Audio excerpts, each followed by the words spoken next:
Good afternoon. I'm George Latimer, Westchester County Executive. I'm joined by Deputy County Executive Ken Jenkins, and we welcome you to our weekly Westchester County update. Today is Monday, June 28th. We're closing out the last week before the 4th of July weekend, and we want to give you an update on a few issues that are important. And we also have our guest today is the town supervisor of the town of Ossining, Dana Levenberg, and we're very happy to have her with us, and we'll have her here at the podium in a few minutes. Our situation in terms of COVID, which is really the beginning of these updates, when we were doing this during the heart of the pandemic on a daily basis, we now give a weekly update, and the numbers for our COVID infections in Westchester County are very low, and our vaccination rates are very high. So we're very comfortable that we're in a good place. We're not finished with the pandemic. It's not finished with us yet, but we are encouraged by the numbers that we're seeing. Active cases at the last report was 185 active cases. That is below the magic number of 200, and we're looking at numbers that continue to drop from a peak of 11,500 back in January. And of course, in the heart of the pandemic, we were over 12,000 active cases last year. Hospitalizations at our last number was 11 folks hospitalized countywide. That is an extremely low number. We were at 588 in January, and we had a declining amount that led us to where we are now. But functionally, with 11 people hospitalized, it's a very small number of hospitalizations. We're encouraged by that. We have had a couple of fatalities, 4 in total over the last 2 weeks, much lower than the nightly totals we had either in the heart of the pandemic or even in the down sweep period where we had less than we had in the peak, but still any number of single-digit fatalities in nights. So to have 4 fatalities over 2 weeks is progress, and we hope to get to the point where we have 0 day after day after day, and we grieve with each of the families, however small the number, that have lost loved ones due to the COVID infections. The clear reality for us is that when we were at our peak in January was the beginning of our vaccination program. And as we have vaccinated aggressively in this county, we've vaccinated now over 440,000 vaccinations given out just in our major center locations, much less the additional number that come from pop-up locations, that come from the local pharmacies. The county center has done over 300,000 vaccinations to date, 308,472 vaccinations. And when you consider that the county center was dead empty on New Year's Day, and we had to create, the state government with the county's assistance and Westchester Medical Center, that we had to create a whole major vaccination center that performed at its peak over 2,000 vaccinations a day. We're very proud that we were able to get the shots in people's arms as we did. The county center, 308,000. The Yonkers Armory, which was up for a significant period of time, fairly large facility. In that period of time that it was open, 72,655 vaccinations.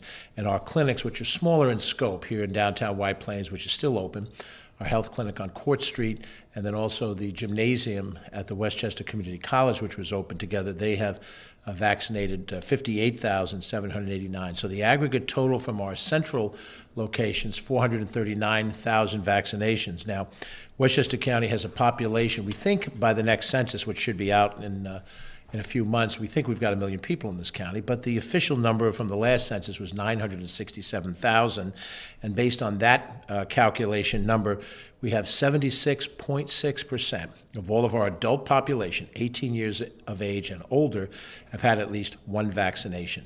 And that is the metric that's being used to compare states against each other and against the national goal set by President Biden of 70% by July 4th.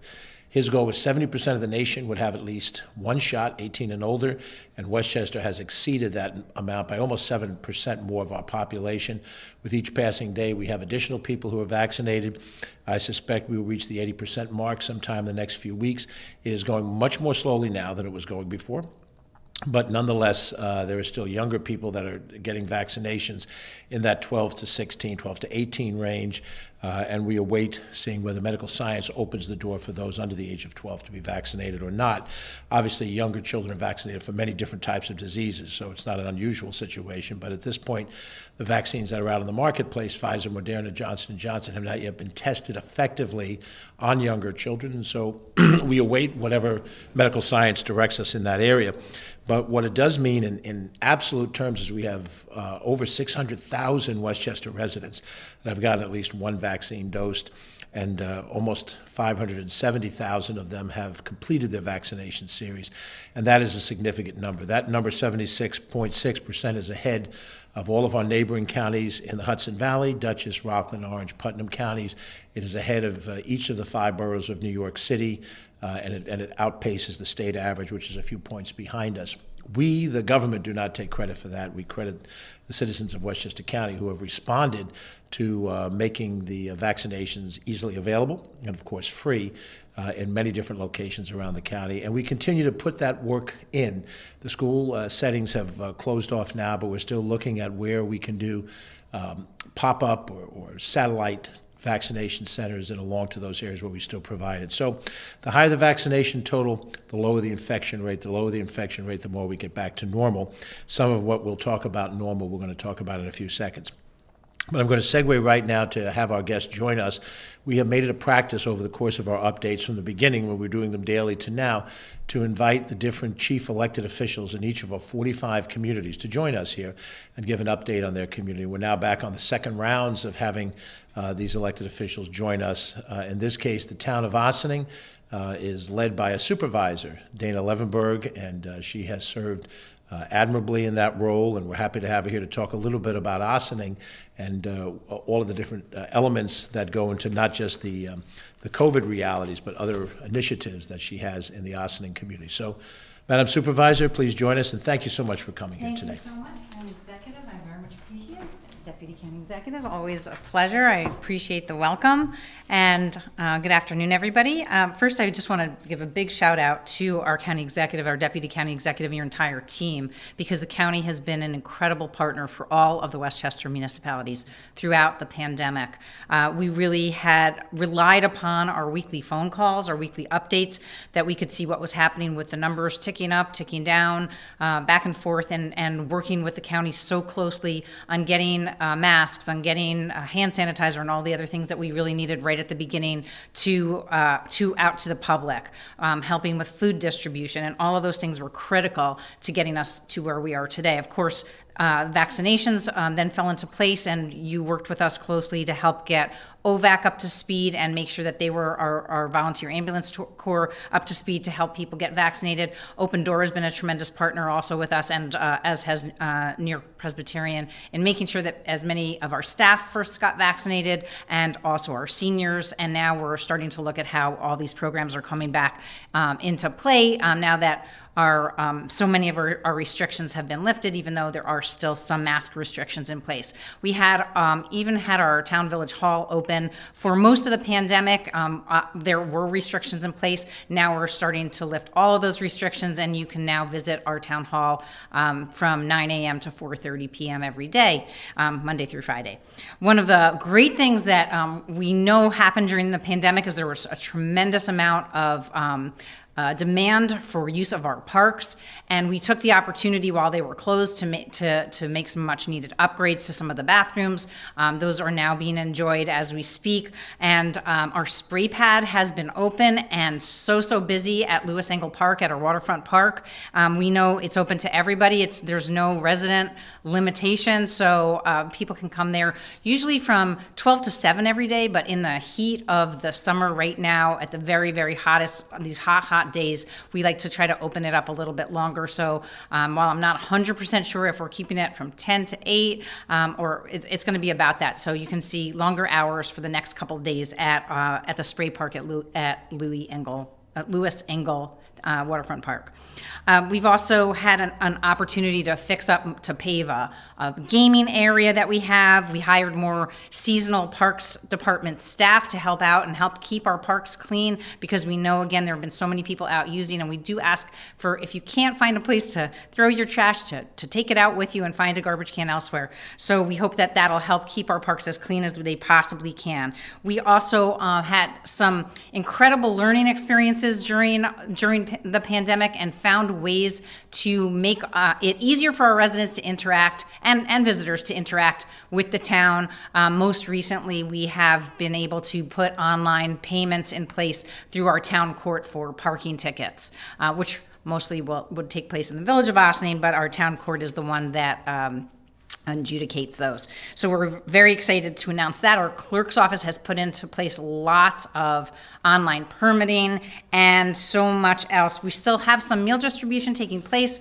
with our partners, and we did partner with the food bank in Westchester, and we're so excited to continue to partner with Galata House, and the county has also been a tremendous help in making sure that we got food out to people who needed it most.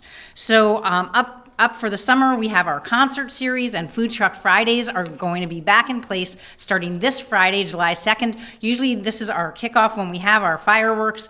We decided, because we needed to plan early, we didn't think somewhere between 4,000 and 8,000 people all together in a town park would necessarily be comfortable, especially because we know many children still have not yet been vaccinated. So we've pushed our fireworks off to September 3rd, and we really look forward to seeing everybody at the fireworks on September 3rd.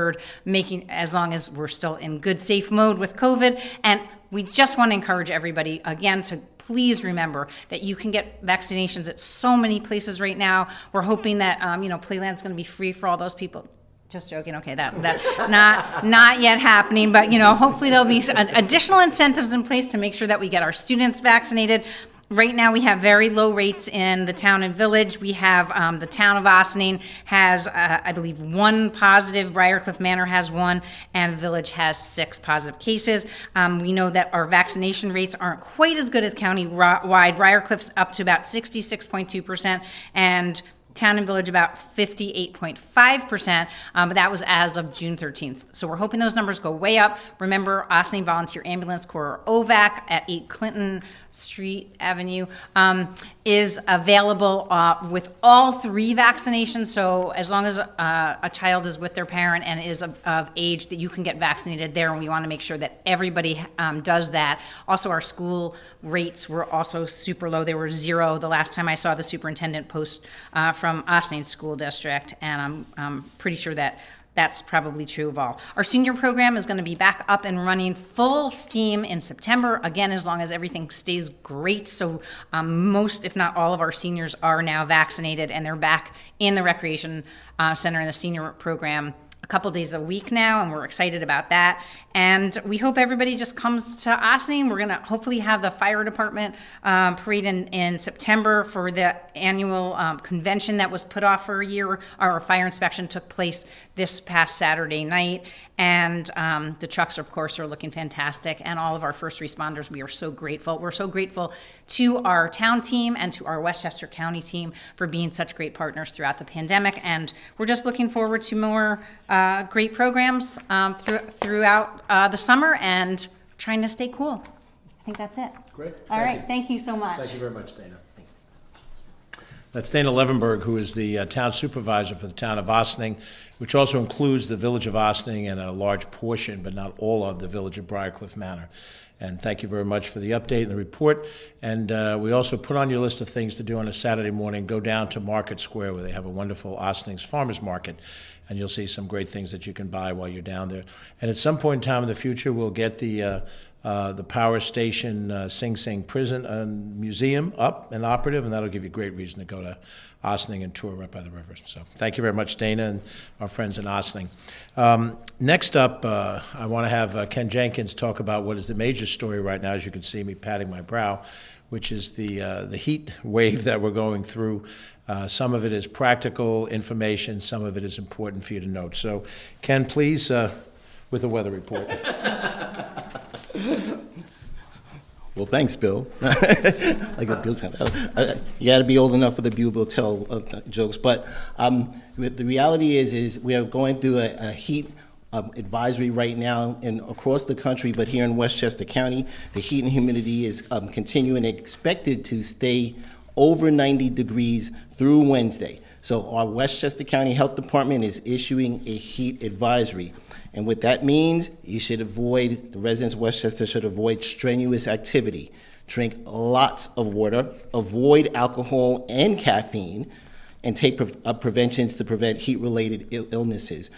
So especially if you have to do work outside, no matter what time, early in the morning or in the afternoon, make sure that you continue to hydrate. Even if you don't feel like you need to take that drink of water or a sports drink, whatever your favorite sports drink is, to be able to add those things that you need in your body throughout the day. Make sure you continue to hydrate. If you're going to be outdoors, whether you're going to be on the lovely North County or South County Trailway, walking around, take a break in an air-conditioned place and drink lots of water. The county executive knows every one of those cool spots that you can do, and you might actually see him there, because going around throughout the county, you never know when the county executive is going to pop up, like at the Ossining Farmers Market on a Saturday morning. If you have a heat-related a neighbor that is inside that needs some additional attention, check on your elderly or ailing neighbors, because that's just the right thing to do for Westchester County. But also, if someone has younger children around and the parents around, make sure that you check in on them and just make sure everything's okay. Especially in this time, air conditioning services break down and unexpectedly, and at this particular time, there's a long line of those folks waiting to be serviced. So if you can, make sure you be neighborly and look out for all of your neighbors, especially those that are seniors. Due to the heat wave, county pools and beaches are going to stay open an extra hour on Tuesday and Wednesday. So they'll be open until 7:30 p.m. on Tuesday and Wednesday. Please take advantage of that. All the county pools are open. The beaches are open. The two ones that are open in Glen Island is still being worked on, and we hope to have some news soon. With that, make sure to stay safe and stay cool. Thank you. Thank you very much, Ken. We want to highlight a couple of issues that we're working on this week. We are in, a period of time where COVID is still with us, but in some ways we need to sort of think post-COVID, things that now we have to do either new or of older vintage that we want to tackle some issues. One of the ones that I wanted to highlight for everyone is that in light of the recent tragedy in Surfside, Florida, with the collapse of the Champlain Towers South structure, I've directed all of our operations team to review the most recent inspections of all of our major county-owned office buildings, particularly those of a certain height, to assess the structural status of each building. Some of the examples would be this building, 148 Martine Avenue, the Ed McCallion office building, 112 East Post Road, that's in White Plains as well, 100 East First Street in Mount Vernon. Each of those buildings, which are owned, operated by the county government and house the workforce, a significant workforce in county government, we want to make sure that we have had a recent inspection, that we've identified if there are any underlying issues, make sure they've been addressed, and make sure that we can reliably have our workforce in an environment without concern about what might happen. If no inspection has been conducted in a proximate time frame, and that might be certainly within the last 3 years, perhaps somewhat longer than that if it is warranted, I've asked our team to determine if a new inspection is warranted, and if so, to immediately conduct that inspection so that we know exactly where we stand. We want to identify any underlying problems where they may exist and address them as quickly as possible. I don't believe there's such dangerous issues at hand in any county office building. The circumstances of the Florida incident are really very different. It's a seaside environment on a barrier island, subject to direct salt water impact. But that tragedy is a wake-up call to everyone. And every time we see some tragedy happen anywhere in this country or in this world, the solidness of a physical structure, the integrity of a bridge or a major roadway, it is an important moment for us to treat it as a wake-up call, as a clarion sound, for us to make sure that we are checking and we can ensure all of the different things that would provide safety for those who work within our structure. Once the review is complete, we'll ask our administration representatives to report to the County Board of Legislators, and all such findings will be released to the general public so you have an idea of where we are. We in the county government do not have regulatory authority over most construction in the county. We control that construction which is done on county-owned land. The local villages, towns, and cities have that authority within their communities, the local building inspectors and so forth. And the larger the community, the more they have high-rise structures. That falls within a municipal government standpoint. But we're taking this proactive step. within the county government-owned buildings, and we do have a number of relatively tall buildings, to make sure that we can then say we've done what we can do. And of course, by example, we encourage any other owners of any other similar structures to make sure that we're on the right path and doing the right thing. The tragedy that happened in Florida is incalculable, and we don't know yet the full extent of what that tragedy means. We want to make sure to the best of our ability that it doesn't happen here. In a similar vein, in early 2020, I empaneled a task force to work on the issue, which at the time was more prominent. With less traffic during the COVID period of time, this issue dropped off, and that is wrong-way driving on limited access highways. Now, when you look at the grid of traffic and major roadways in Westchester County, the county owns and operates the Bronx River Parkway from the split in Bronxville, where the Sprain goes off to the northwest, and the Bronx River goes directly north up to Kensico Plaza. The other major parkways and highways in Westchester County are not owned, operated by the county. But this panel was pulled together. It involves 2 citizen representatives, representatives of the Board of Legislators, 2 state legislators, and some of our key staff people, headed by Erin O'Shea, who is our Deputy Commissioner in the Department of Environmental Facilities, to look at the Bronx River Parkway from end to end, analyze all of the exits and the entrances to the parkway, look at the directional signage that's on the parkway wherever we reach a traffic light, wherever traffic turns left or right, and to make sure that either by structure or by signage or by whatever other elements might be involved, that we're doing everything we can to ensure that it is clear to the driver exactly what direction they can move in and which directions they should not move in. The incidence of wrong-way driving has happened on other roadways. It happened on I-287 a couple of years ago, happened on the Taconic Parkway and so forth. Those parkways controlled by the state is one thing, but we deal with our own owned facility, and we hope this task force will go out, survey it. They'll make recommendations to us. Hopefully those recommendations can be implemented to try to do everything we can to decrease any of those incidents. When you have a wrong-way driving incident, there can be a terrible tragedy that happens. You can imagine you're driving in one direction on the roadway, and within seconds you recognize that there is somebody coming at you in your lane. And oftentimes that person is not in proper control of their vehicle. So some of these things can be adjusted so that a person doesn't by accident go the wrong way and then create a terrible accident. In some cases, the person who's driving the wrong way is under the influence of alcohol or in some other way incapable of properly making judgments. But for that portion of which we can improve with signage and construction of some changes, we intend to do that. And if we do that on the Bronx River Parkway, we'll share that with our friends in the state that run the parkways and the interstates and the thruways, and then we'll see if we can get some other action along those lines. I want to thank from my team Ellen Hendricks, who's our Assistant Director of Intergovernmental Services, for working closely with Deputy Commissioner O'Shea and along with some of the other individuals who will serve on this committee. State Senator Shelley Mayer, Assemblyman Tom Abenanti is going to serve on this committee, as well as County Legislators Vedant Gashi and Colin Smith.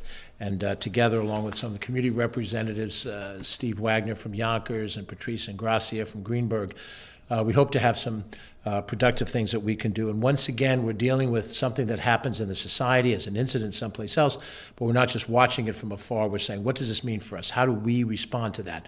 What do we do proactively to prevent something like that from happening within our responsibilities and control? So hopefully that committee, as we jumpstart that issue, will help us address that straightforwardly. Last Friday, we were together to launch Playland in the newest year of its operation after being closed for 2020. And I'm happy to say we had a fabulous weekend at Playland. The weather was perfect for going to an amusement park, perfect for going to a beach. And we had really tremendous attendance down at Playland. We had 7,100 people attend on Saturday over the course of the day, and we had 6,800 people attend on Sunday for a total weekend of almost 14,000 individuals that came to Playland. That is a terrific opening weekend. We're very happy to see those numbers start out that way. This is a reduced season for Playland, so we're going to have less attendance in the aggregate than we would in other years, but we're very happy to see it kick off. A lot of fun was had. The renovated carousel, the refreshed derby racer, and a number of other things we're very happy to see happen. Down at Playland Beach, we had over 2,000 visitors over the course of the weekend, 700 plus on Saturday, and and 1,400 on Sunday. And in general, since we opened our other 4 pools, Saxon Woods, Wilson Woods, Sprain Ridge, and Tibbetts, we had in the aggregate between the 4 pools and the 2 beaches, Playland and Croton Point Park, over 8,000 visitors. And that 8,000 visitors that were there for the pools and the beaches, separate from the 13, almost 14,000 people that went to Playland. We don't have a count for you to how many people came to the Kensico Drive-In movie on Friday night, which was sold out, how many people came to Muscoot Farms on Sunday for the farmers market. But the Parks and Recreation of Westchester County, which is part of the quality of life of this county, really was cranking on all cylinders over the course of the weekend. I want to thank Kathy O'Connor, who was the commissioner of that department, Peter Tartaglia, the first deputy commissioner, Andre Early and Neil Squirlanti, who are deputy commissioners, really for their outstanding work and their team's outstanding work in getting the parks ready for this weekend. We had the beaches were already open earlier in the year, and many of the other parks stayed open all year long. And that doesn't count how many rounds of golf were played at our 6 golf locations across the county. So our Parks Department is really doing their job. We've gotten great feedback, good vibe. And I think it does reflect the fact that there's been a pent-up demand for people to go out during this COVID period where being separated from other people was the proper way to handle the pandemic.